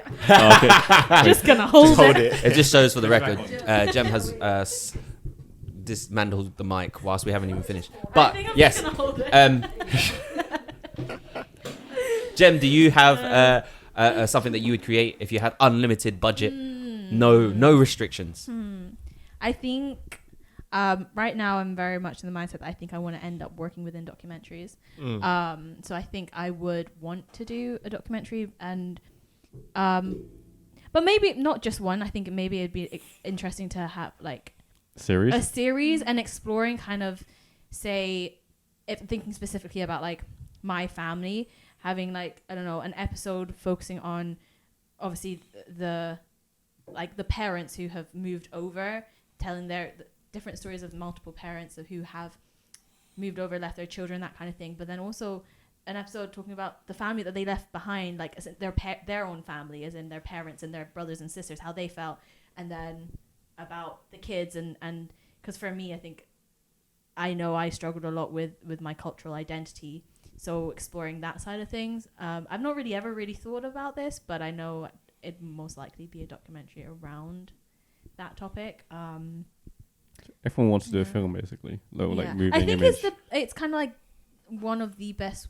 Well, not Oh, well, best if ways, it's but unlimited money, people can understand it. maybe I'll just set up my own production company, like fully, and just do whatever I want. Yeah, exactly. Yeah, Yeah. that's There you the whole go. point. Yeah. I was Buy a thinking of house, setting up like a live an life. East Asian radio. Like they have BBC Asian Network, right? But Yeah. it's mainly just South Asians. South Asian. Like I would Yeah. make a BBC East Asian Network, motherfuckers. Is that going to be a tagline? Podcast network. That would be cool. Just have all the podcasts I on. don't know if that would go well with BBC. If I had put what if I put mother fathers? Because Sai was able to release his song Mother Fathers, but really he was saying motherfucker, right? Sai? I didn't even I don't think know. about that. Sai? No, Yeah, nobody. We know Sai. We know Sai. You know Sai, man. Gangnam Style. I know Sai all day long. I think. What would you do if you had? I mean, I would love to find out, Lam. Actually, yeah. What would I you don't do? know. I would kind of Unlimited money. like. I would want to do a coming of age story, but I want it to involve kind of realism, magicism with it, because there's so many like deities and like magical mythologies that come with Chinese history, and I would love to Mid blend. Autumn Festival just happened. Yeah, and I would love to be able to blend that with like a coming of age story for like a young teenage boy or a young teenage girl. It's like It's Percy, like a modern Percy day Jackson. Jackie Chan adventures. Kind of, Chinese yeah, Percy yeah. Jackson. Because I think there's so many mythologies that we can pull on, and there's so many like fantastic stories that we can kind of get inspiration from and just pull it all into one thing. I feel like it would be so difficult to not make that cheesy, No, I mean it's happened. unless it's like some Avengers style, gritty, like dark. People get shanked. Yeah, well, like the Bao story, the Pixar short story. Yeah. I love That kind of Yeah. involved magic as well, right? Because it was like a Cute. Bao. Oh yeah, And that was a person. But it was just a dream, right? That was I was think a it was like a dream- dream. Yeah, or yeah. like something. But it will be so. One of the things that I think is interesting. Do you know the shrines that we have? Yeah. And we kind of pray to them. But I always think that's like our ancestors, right? Yeah. Yeah.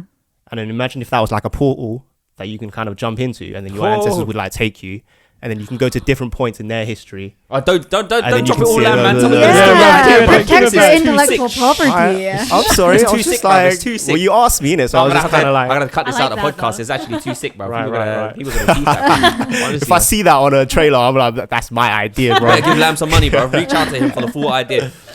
But yeah, it's just, I think there's so many creative things. There's a lot you could do. The whole like Guan Yu and everybody. Yeah, like just- Shum Hong, yeah. those sort of things. Oh, a modern day one would be epic. What would I do with unlimited money? Do you know what? Fuck the world! I'm gonna go buy an island and just grow plants. You have to do something creative, Yeah. otherwise you don't get it. I will run a theatrical show on my island. and where Boy, it will just be him doing stand-up comedy. he will make the worst film ever and cast Henry Golding to like ruin his career. That's what he'll do. Ruin his career. Yeah. Oh, that's a He'll shout. purposely bomb Henry That's a Golding's shout. career. Yeah. Just hire the worst people. But Henry Jesus. Golding, this is going to be the sickest role in your life. Here is £1 million. Boom. Million. I'm pretty sure he's Poor worth. guy. You think he got paid more for Crazy Bruv, Rich Asians? he's definitely worth more than $1 million now. You reckon he's worth more? Yeah. Yeah, for sure, for sure. Okay. Well, I've got unlimited money. I'll give him whatever he wants. Yeah. I mean, bomb he's not his going to be career. upset, is he? I'm not 1,000 shares in Tesla stock.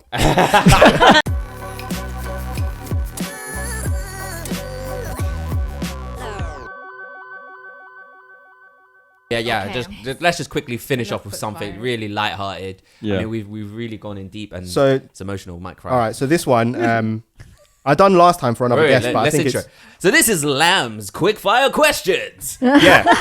Welcome, go- Lamb. Would you like to introduce? let's go the straight into rules? So really, it's a would you rather, and then you just got to choose one. Okay. But yeah, let's just go straight into it. Okay. So this is one that I did for another guest, but I always think it's rather interesting. So this goes to Jem and Akina. Okay. Would you rather date a Hong Kong banker who's super rich, or a Vietnamese drug lord who is just as rich? Banker. Drug lord. Drug lord. Drug lord. What? Why? Wait, what? Hey man, a Hong Kong banker Wait, is did going you to both be say dead. drug Drug lord. I said banker. Wow. Why did you choose drug It lord? might be a little exciting. It's a little bit sexy. Why'd you choose drug lord? Because I would rather trust a drug lord than a banker. I feel like there's more shady stuff for I don't give a bankers. shit. I don't know. And So, at least Connor, like you know where you your watch, path lies ahead. you watch like all the gangster films, and at least they care about like family, and it's like protect your family, protect. Oh your yeah, definitely, yeah. I don't know if that's like a film thing, but I'm gonna stick to that. I'm sure bankers can protect their family. I don't know. I think they'll Hey, sell man. you out. They just steal a lot of stuff, right? I They think they just seem cook like the I don't books. trust them. themselves Cook the more than books. anything. I don't know. We don't know, man's conspiracies. You don't know. I love it. All right, and the next one. Both went for the right answer. I like. Oh, that. whoa. Let's pose it to Connor. If it had to be. That's a banker. Oh yeah. Why- Oh, why said- would you go for the pick banker? Because it's boring. Because like you know, fuck off his money. Who cares? But I can't fuck off with. They both have money though. I know, but if you fuck off with a banker's money, I think it's less dangerous than fucking off with drug dealers' money. Oh, so this guy's just in it for the money. Yeah? Of course I am. He's just like, I don't give a shit let's about either. let's of just them. clean this guy out. Much easier with a Hong Kong banker. It's cleaner. Money Trust- Cleaner, yeah. No. That's, you didn't say the banker wasn't a woman. Yeah, no, yeah. I mean, So- I mean, it's Uh, implied. It's implied. If it was a woman drug no, lord fuck- or yeah, a woman. so I think it's banker. way safer to fuck off with banker's money than as a drug lord. Drug lord would probably have better connections, man, to disappear. Exactly. Yeah, definitely. You Yeah, definitely that's end up in a river somewhere. Exactly. With the banker. Oh, well, not that kind of disappear. Whoa, get killed. Guy's a drug lord. I mean, come on, Yeah. mate. What? You're just breaking up. You're not like he didn't teeth. Oh yeah, you are teething the money. Never mind. Lamb, you had another sick one. All right. So, would you rather eat adobo chicken every day for the rest of your life, or never have adobo chicken ever again? Never again. I can't eat one thing for the rest of my life. Am I allowed to eat other things, or is that say because you know breakfast, lunch, dinner? Is it just No, your every Yeah, single every meal. meal? Every The meal. only thing you can eat. We'll give you some things just to balance your nutrition. Can So we'll I throw in have some it spinach in once there. before I never have it again? Yeah, sure. Yeah, Yeah, okay, I'll then do I'll do that. that. I'll do that. Right, Just and then never never again. again. Yeah. And then never again. And then just savor it. I love food too It'll be like much. your last Yeah. meal. Yeah, Yeah. exactly. It's not my favorite food Okay. either. Like Yeah. Would you rather Henry Golding sit on your face or have a kissing session with Bill Murray? You know could what? also answer this because you obviously love Henry Golding. Well, obviously, Yeah. I'd rather have him sit in my face than Bill Murray yeah. because He's- Bill Murray's he's kind of old now. Butt naked. Yeah, he's teabagging you, bro. Yeah, yeah. I feel like he's pretty well like kept. I feel like he looks like a well kept He guy. looks clean. Yeah. He Yeah. looks like he'll smell nice. Ain't gonna whiff. Yeah. It'll be fine. Hopefully- I'd let him sit on my face. Sit in I your face. wouldn't. Hopefully, I choose Bill Murray. did you shoot Bill Murray? Yeah. Kiss Bill Murray. I feel Bill Murray is like a really cool guy, man. Yeah. He's got really Oh, cool yeah. Yeah, stories. he's Yeah. a cool guy. Yeah. Yeah. But I wouldn't want to kiss him. Yeah. I would have no I mean, he's problem. looking a bit like Voldemort nowadays. Yeah, you say. But he's nice, man. He does like Nah, really he is a quirky great guy. things No, I love with, him. like fans and stuff. He doesn't have an agent. You know that. He just has an answering machine. I wish I was. Maybe that pose the question to him. He doesn't have a what? An agent. Oh right. He's never had an agent. He just has an answering machine when people call him. Yeah. That is actually wow. litty. All right. So one other one. Would you rather eat balut or just eat intestines? Oh, Both. intestines. I love intestines. I've Intestines. done. Balut. Balut, I love it. I've never had balut, so I would do Yeah. that because I've never. For I've you eaten guys, intestines. it's like a chicken's embryo, like half grown. Yeah. So it's an egg, and then you We've crack it had open, both. and you can I've see had the both. embryo Which one's inside. better? Balut has more stuff going on, Like more more variety, flavor. more flavor, more texture. It's like 5 meals in one. I can't get over seeing the poor baby's face. Yeah. I get really. Oh, you sad. actually That see doesn't the faze face. me. Oh, Yeah, yeah, you see it. Oh, you see the I beak. see that. Oh. Yeah. Wait, do you chew the Sometimes beak they have as well? feathers. You eat I The everything. whole, Some you eat people- the whole thing, right? It's like tuna, isn't it? When it's like the Wow. bones are soft. Mm-hmm. Yeah. But yeah. Everything's soft, but Yeah. sometimes you gotta pull out a few feathers. So the bones is soft, so you're just crushing an embryo's skeleton. Yeah, it's It looks quite nice. And I don't know. I'm the only one in my family who hasn't eaten it. No, I think I'll It's take really the sad. egg. Like egg or chicken. No in between. so you'd have the intestines over the belly. Yeah, fuck it. And I don't like intestines. Nice. Oh, do you know? Nah, They're I good. never They're eat They're the fine. I like intestines. Nah, that Wait, kind of I- like I just look at it and it's like dotted and then it's like fluffy on the other side. I'm like, ugh. Oh wait. It gotta be cooked right. Yeah. That's- Depends what I've sauce only it had is it as well. cooked Isao. like street. Yeah. Yeah. Isao. I'd rather Um, eat pate. It's like liver in it. I also like that. Oh, I like pate is all just of that shit. Amazing. That wouldn't even be a choice. It would just be No, I'd like, be like, just I'm give me, having it. just give me pate. Yeah. Yeah, Just yeah. keep it coming. Well, that was Nam's quickfire question. Is that That's it? fun. Boom. So yeah, I guess that pretty much is it for the podcast. Thank you again so much to Rice's Rice podcast. Yeah, if you guys want to plug yourself one more time, let us know where we can find you. Yeah, thank you guys for having us here. It's again been a fun conversation. If you want to listen to Rice's Rice more, you can listen to us every Wednesday on Spotify, Apple Podcasts, any other podcasting platform or site that you prefer, and we'll wait for those Apple reviews because we need more of those. Give Yeah, us man. 5 stars. It literally takes you like 5-10 seconds just to jump on 5-star Apple podcasting. Do it for our podcast too. Safe. any other shouts that you want to do for the listeners? You okay? Yeah. Yeah. We're Great. good. Anything on the horizon? I mean, we're about to we're impending lockdown too. So Yeah. So Yeah. we're waiting for that to happen. no plans for the future Pretty so much. far. So Taking it day by day. Wait Yeah. out for Jem's biopic of her family. Yeah, Oh my God. eventually. It's coming. is there anything happening with A24? BAM? Is it BAM? Yes, actually there is. Oh, I should have said that. We are currently filming a web series which is based in lockdown about all Asian cast. And You didn't holler, man. Hmm? You didn't holler, man. Yeah. Thank you. Let's not get rolls out here. They only chose big people, you Oh, know. it's fine. They're all teenagers, ish. Bro, I you look could- at you I look too could- I old. could be a teenager. You look too old. I didn't know you back then. If I did, maybe. It's fine, I got you, bro. She just saw your facial hair and was like, no, too You will old. not look like a teenager.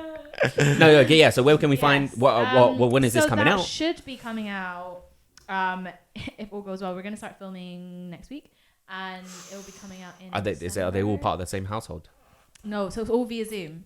We're doing it all via it's like Zoom. a web yeah. series. Yeah, web series. Sick. We also have a few other projects coming out, and also got a new podcast coming out with them as well. It's an all-girls podcast talking about kind of tackling the whole Asian women are seen as like meek and quiet and don't really like speak our voices. So we're gonna release that out later this year. Shouts, girl power. That's it. Bam. Power, bam. And Rice is Rice. So that pretty much is for that's it. Blah, blah, blah. I've lost my words. That's it for the podcast. Yeah, it's been emotional. Could have cried at some times there. Yeah, And, there was a lot of ups and downs. Yeah. it was great. I think Really good conversation. what we can source from all of that is try not to stay too pressured by your parents, but let it motivate you. And Appreciate them. yeah, Asian masculinity. I guess we stop using that kind of word because I guess in the future it's going to be gone. Like, just be responsible, be accountable. Yeah, that's what the ladies like. If you're a man, and if you're a man, what would you like from the ladies? Be more responsible. Yeah, let's not. This might be a minefield right here. So anyway, that's It's opened a whole that's- new conversation. Yeah, that's Yeah. gonna be a whole Another nother 2 hours later. podcast. So that's it. Thank you. You can find me on Twitter at Michael H. Trung, and you can find Lam. On Instagram at HongMikeLam and on Twitter _Famalam. And make sure you leave a comment on the YouTube if you are watching there, and if you are wanted to ask us a question, respectthemicrophone@gmail.com. Yeah, just reach out. Like, let's have this conversation. It's opening up. It's going good. Otherwise, peace out, mother bitches. Love. Ah. Bye.